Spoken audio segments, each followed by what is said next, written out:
What is up, you guys? Welcome back to part 2 of reacting to, and I guess exposing the sales tactics of the real Wolf of Wall Street, Jordan Belfort.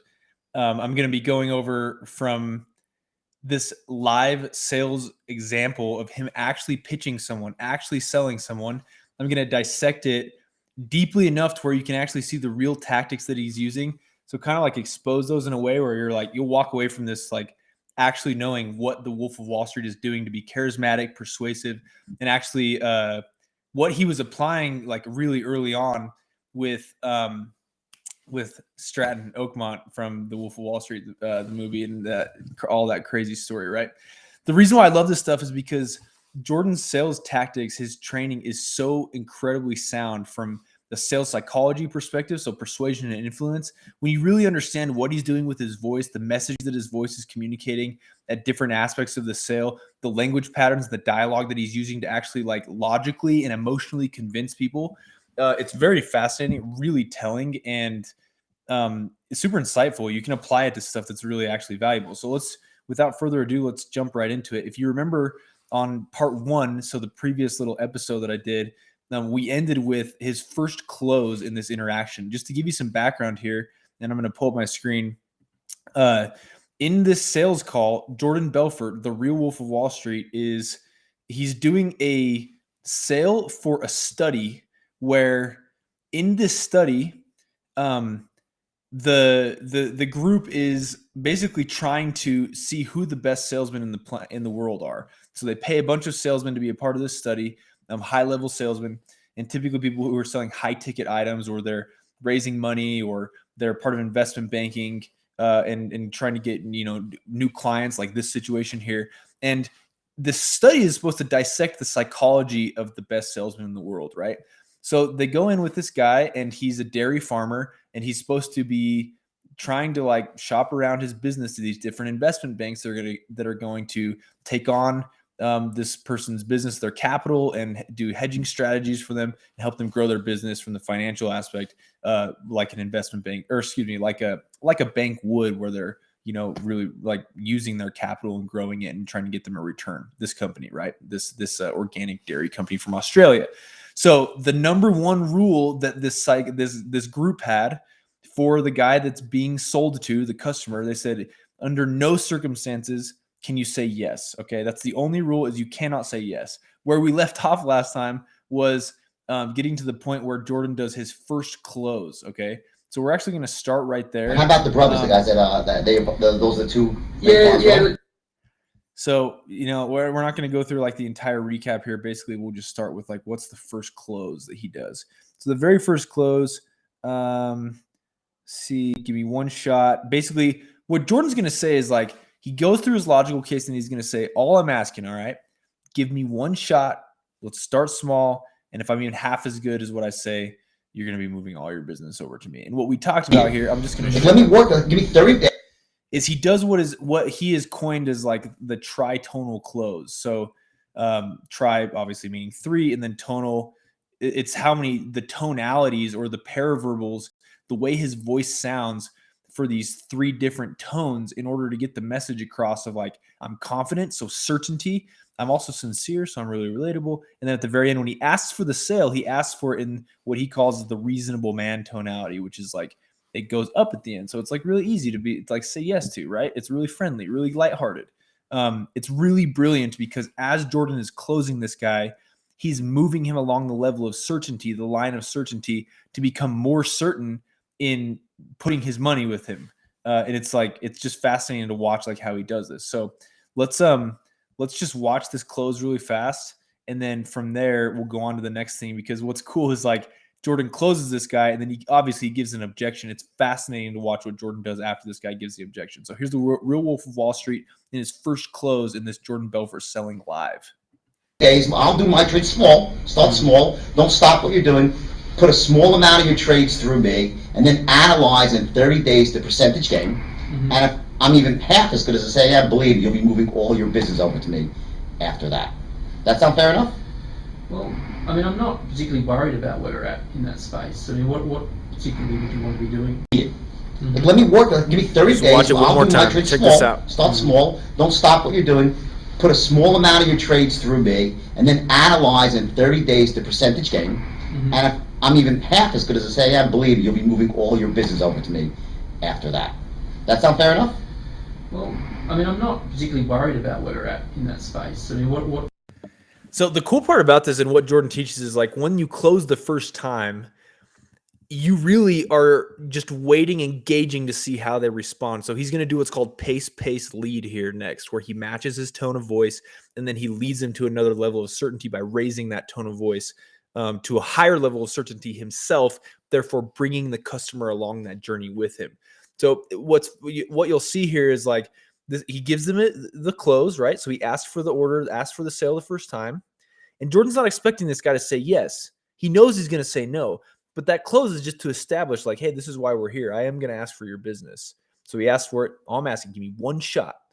And believe me, if it's even half as good as what I'm saying, you're going to be moving all your business over to me. So that he's got that sincerity there right after the certainty. And then he's like, does that sound fair enough? Reasonable man, right? So then immediately the guy's like, yeah. And he's going to give this objection. So watch what Jordan does here. This is really interesting. Particularly would you want to be doing? Well, let me ask you a question. First of all, does the overall idea in terms of, of us advising you, not just in one area, but all areas, make sense to you that we could be an asset over the long? Does that appeal to you?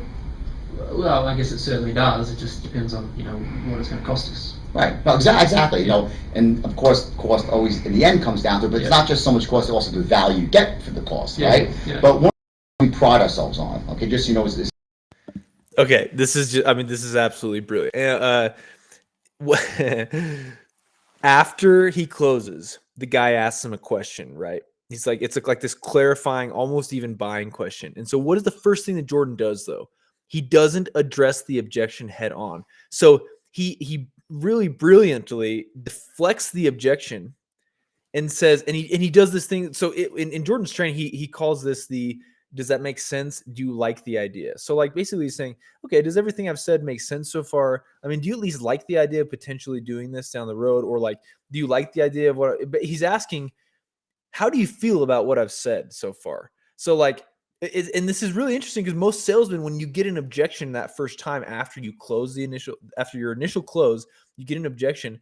Most salesmen want to handle that objection by directly addressing the objection. But Jordan does the exact opposite. He deflects it and he goes, okay, well, let me just ask you a question. And notice how when he says that, he goes, let me just ask you a question. I really want to know. And then he does what is called the hypothetical tone or the money aside. What you just said aside, so you can hear his tone of voice is like speaking hypothetically almost, because what he's doing is he's getting the prospect to answer him honestly. If he addresses the question or the objection head on, the customer's not going to answer him honestly. And that's exactly what happens in any sale where like if someone gives you an objection and says, hey, you know what? I'm not really that interested. And you go, well, what's not to be interested? I mean, like, of course you're not interested because I haven't even told you everything yet. Let me tell you the next thing. That's addressing the objection head on, right? But instead, the customer is basically like, hey, I'm not really that interested. And what Jordan does is like, okay, fair enough. Deflect it. But let me just ask you a question. Does the overall idea of what I've said make sense? Do you at least like the idea of potentially going with me? Or like, and notice how my voice is like, it's speaking hypothetically. The message I'm saying is like, okay, I understand. I'm like kind of, like lightly patting you on the head like a little child. Listen, I get it. I understand. But like hypothetically speaking, money aside, how do you feel about it? Tell me honestly. And now what's going to happen next is the guy will give him a response, and then Jordan's going to match that response with his own tone of voice. He'll match the guy's tone of voice so that he can then do this pace lead idea. So yeah, check this out. As a company, and the true beauty of what we do is that every transaction is down to, but it's not just so much cost, it's also the value you get for the cost, right? I mean, I'm not particularly worried about where we're at in that space. I mean, what particularly would you want to be doing? Okay, so again, this is the objection, right? I'm not super worried, but like, what would you actually be doing if we gave you part of our business to start small? What would you be doing? So a normal salesman would address this head on and say like, well, what we'd be doing is this benefit, this feature, this value, and instead he goes, okay, well, I'll answer that, but just a second, based on everything I've said, how do you feel? Like, check this out. Do you like the idea? Well, let me ask you a question. First of all, does the overall idea in terms of, of us advising you, not just in one area, but all areas, make sense to you that we could be an asset over the long? Does that appeal to you? Well, I guess it certainly does. It just depends on, what it's going to cost us. Right. So notice how this guy responds, right? What's his level of certainty in what Jordan is saying when he responds? I mean, well, it certainly does, but he's like being nice, right? But what is his tone of voice saying? On a scale of 1 to 10, how actually certain is this guy? If he's saying, well, it certainly does, but not very. I mean, he's hardly certain at all. Look at my hair. What the freak is going on here? He's hardly certain at all with how he's responding, right? I mean, it certainly does, but No, exactly. And of course, cost always in the end comes down to it, but it's not just so much cost; it's also the value you get for the cost, right? Yeah. But one of the things we pride ourselves on, okay, just as a company, and the true beauty of what we do is that every transaction that we so I know Jordan's training like front and back, up and down. I've worked with him personally, even on it, and within the training. Like there was a time where Jordan and I were talking almost every day, and we still talk very frequently. What's fascinating about what he does here is he actually doesn't do this paisley concept super well. So if he was gonna do, and it's so cool though because like this concept of how you sell to people is so incredibly sound that even if you mess up in certain things or don't do them right perfectly, and remember he didn't even have time to practice this, he just wrote out his basic template script and then went into it, right? Even if you don't do them perfectly, it yields such incredible results. It's so hard to say no to. But what he really should have done, and like JB, if you ever watch this, I mean, correct me if I'm wrong here. What he should have done is notice how the guy, what he says, and this is going to echo a bit, but just listen to how he responds. the overall idea in terms of of us advising you, not just in one area, all areas, make sense to you that we could be an asset over the long. Does that appeal to you? Well, I guess it certainly does. It just depends on, what it's going to cost us. Right. Yeah, well, it certainly does. It just depends on what it's going to cost us. So he's speaking like, I don't know, not maybe, kind of. He's like probably a 4 or a 5 on the certainty scale of how he feels about it. So, scale of 1 to 10, 10 being the best. And so what Jordan should have done here is probably lowered his voice, his tone of voice, his certainty itself a little bit to meet him where he is. So you descend to their level tonally, which helps them feel like you understand. And then you lead it. So that's pace, pace, and then he goes pace, pace, F and lead. I don't usually curse. I actually don't curse at all. So like he calls it. It's a little bit different. This tactic is how he calls it compared to me. But what he should have done is said the same words. So listen to how he says them. He doesn't match his tone super well. No, exactly. And of course. He kind of like chomps at the bit a little bit. So the guy's like, I mean, it kind of, yeah, sure. And then he goes, yeah, exactly. What Jordan should have done is when the guy's like, yeah, I mean, yeah, sure, it makes sense. It just depends on the cost. So what Jordan should have done is said, yeah, exactly. I mean, and obviously it's not just about the cost, it's about the value you get for the cost, right? So notice how my voice is different. I'm actually, if I was doing this and I'm critiquing, obviously, I'm descending down to the level of this prospect in his level of certainty. Jordan doesn't quite do that, but it almost doesn't matter because of how well he does this next thing. But notice how the discrepancy in between the customer's tone of certainty versus Jordan's. Jordan almost comes off a little bit hot here, in my opinion. Cost always in the end comes down to it, but it's not just so much cost. Well, I guess it certainly does. It just depends on, what it's going to cost us. Right. No, exactly. And of course, cost always in the end comes down to it, but it's not just so much cost; it's also the value you get for the cost, right? Yeah. But one of the things we pride ourselves on, okay, just as a company, and the true beauty of what we do is that every transaction that we do with you, okay, we're looking always at 2 things: A, to keep costs down as much as possible, anything, whether it's brokerage. Now, one thing that he does do like flawlessly here is he does raise his level of certainty in his voice. So as he goes on into this next value set, or as he goes on to this next portion of his presentation, because all he was doing right there when he did that little objection, the loop, that overcoming the objection, he's like, okay, let me just ask you though, does the overall idea make sense? Like, does it appeal to you? That hypothetically speaking, right? That's what he's asking. The unspoken message is hypothetically, does it appeal to you? Like, do you like it? How do you feel about it? And then the guy's going to say like, yeah, I mean, you know, whatever, blah, blah, blah. So then Jordan doesn't quite match him super well. But what he does do is he starts raising his own level of certainty. Watch how his voice starts to get more certain, more certain, more certain. He starts with like kind of this level of confidence, and then it's more confident, more confident, more confident.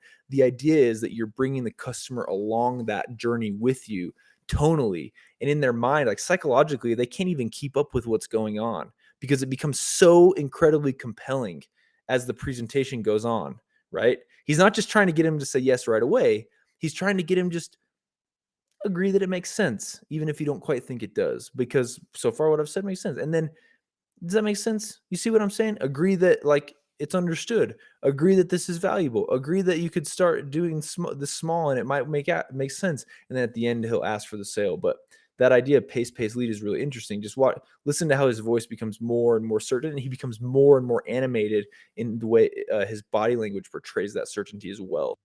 Hedging, helping you purchase an asset you didn't think you could afford, helping you expand into a new market, going public perhaps, okay, getting a bridge loan in a foreign market. Of course, we always look at cost, okay, but we also look at the 3 to 5 years down the road, okay, because sometimes the cheapest money is not the best money. So, of course, we'll lay both options out to you. I'll say, listen, you can do it this way and save yourself, 3 basis points, or you can maybe... And now, like, if you listen back to the first video I did, he's very broad strokes in the value that he presents in the first part of the sale. Once he asks for the order the first time and closes, then he overcomes the objection, deflects it. It's very conversational, gauges how the guy feels. Now, as he raises his level of certainty in the next set of value that he gives to the customer that he's presenting, he's going to get more and more specific. So he's talking about like, here's the things that I'll do, and my company's going to help you this specific way, right? And I'm going to walk you through all these different types of trades, and this is going to be our hedging strategy. This is how we're going to go into China. He talks about that later, and I'm going to kind of fast forward to these next bits because this gets it gets to be a lot, and I think that there's details that aren't super relevant to understanding overall what his strategy is and what he's actually doing. But I mean, nonetheless, it's just like absolutely fascinating. So let's go. This is my comment that I left with the timestamps that I copied. So now watch, we go into this next loop. He says, let me ask you a question that we already talked about that. Now, this is one I almost forgot. He uses anytime he transitions from the objection or deflecting the objection back into building value, he always uses this language pattern. Now, the true beauty of what we do. So it's like, okay, yeah, I understand how you feel. And like, of course, I mean, obviously it's excellent service. But the true beauty about what we're doing is, and then that's what triggers him to build that level of certainty. And here he's going to do some stopping off points, which I really like. So check this one out. Do you like that program? I mean, look, in theory it sounds good, but I mean, at the end of the day, it sounds like you deal with a lot of big companies, and we're not a huge company. It's a pretty simple business model actually. So I'm just wondering if it's all a bit too much and too complex for us. Right. Right. We've run it pretty successfully. Now, so I critiqued Jordan in his pace lead early on in that first loop. Right here, he does it masterfully, though. So it almost appears in that first loop that I was talking about where he doesn't match his tone super well. It almost appears like it kind of takes him off guard, the thing that he says, because he doesn't exactly give an objection and then leave it at that. He gives an objection and then asks a question, the customer does. But here, just watch how composed Jordan is as the guy is. He's almost restating another objection and kind of drawing that out. Jordan does the stopping off point where he's checking in with the customer. You always want to check in with the customer as you're doing your value sets. So as Jordan checks in with the customer, then now the customer is going to give his feelings about another objection he has, right? And what Jordan's doing is he's totally matching his tone of voice. It's really, really incredible. The idea behind this is that we don't want to talk to people who don't sound like us. We don't like to associate, as humans, we don't like to associate with people who are not like us. And so Jordan masterfully matches his level of certainty in his voice with the customer so that they sound similar. It makes the customer trust him even more during this whole process. In the past by following a pretty simple model. Right. So yeah, I'm just not sure. Well, let me say this. I hear what you're saying, and I like to pride myself on being a guy that takes medium-sized companies and turns them into big companies, and that's really how we make our money. All big companies one's for medium-sized, Yeah. and one's small companies, right? Yeah. And the same dynamics that apply to a business at your size is no different for a $50 million or a $500 million company. Yeah. It's a different way of thinking, and I think in some levels, and listen, that's why I said to you, I'm not looking to interfere with relationships that you have right now, because I think that. So do you hear now how his voice sounds so much more certain than right after that stopping off point? So at the stopping off point, he goes, yeah, I mean, are you liking this so far now? Do you like it a little bit more? Do you see what I'm saying? And then the customer's like, yeah, it's just like you deal with a lot of big companies. And Jordan's like, right, yeah, I get it. And hey, I hear you. So it's like he's much more on the guy's level, right? But now listen to how he's talking. Certainty. That a smart business person, you guys are obviously smart, you know what you do well, right? To throw the baby out with the bathwater would be ridiculous. That's why if I came in saying, fire this guy, I don't want that, okay? Yeah. What I want to be is the guy, I don't want to be the guy that took you from 0 to 50, I have those people. I want to be the guy that takes you from 50 to 500 million, okay? In that area, I know I could be amazing. So another concept that Jordan teaches is the 3 10s. In order to convince someone to make a buying decision, you have to convince them on the service or the product you're providing them.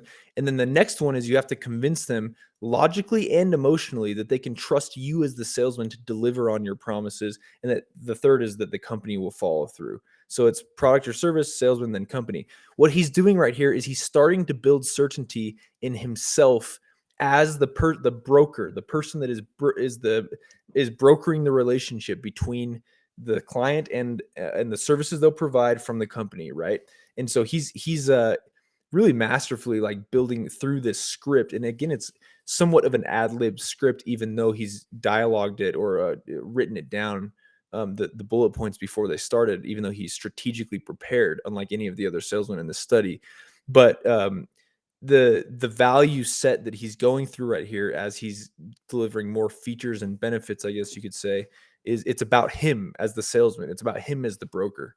Major asset to you, because we can do for you besides, anyone trading commodities and that over the long term in the way of taking you public, provide you bond financing or notes that you need overseas transactions. We can be an asset to your company over the long term, And listen to how he's talking. So certainty, the tonality of certainty is always characterized by staccato-like beats. You pronounce every syllable, right? So listen as he goes into certainty. He's anytime during the sale when he's speaking with absolute utter confidence, he's speaking like I am right now in certainty, pronouncing every syllable. That would absolutely be ridiculous. That's certainty. And it's interesting to watch how he goes in and out of these tones, these tonalities to portray this message of like, no, you would be crazy not to put your business with me. So just listen to that staccato-like beat. This person just, I'll do that myself. I pride myself on holding my clients' hands every step of the way. I deal, as you know, from Mary, only on referral. I'm not a cold calling machine, okay? It's all long-term relationships. And I know this, I'm going to be judged basically on one trade. If I say, hey, let's do some business together, give me a shot for 30 days and I'm wrong and I stink, you'll fire me as one of your bro. We'll never speak again. We'll shake hands, hey, it didn't work and that's that, right? And just so you know, my commission on 30 days of business, and this is, I just stood with the firm and the government, I can't take my wife out for lunch in Australia. I'm not getting. This is a classic line he uses. Is like, listen, me as a salesman, you can trust me. Why? Because my commission on these 30 days, I can't take my wife out for lunch on the commission of 30 days worth of business. Okay, so I'm trying to do much more than 30 days. It's a classic line that he uses.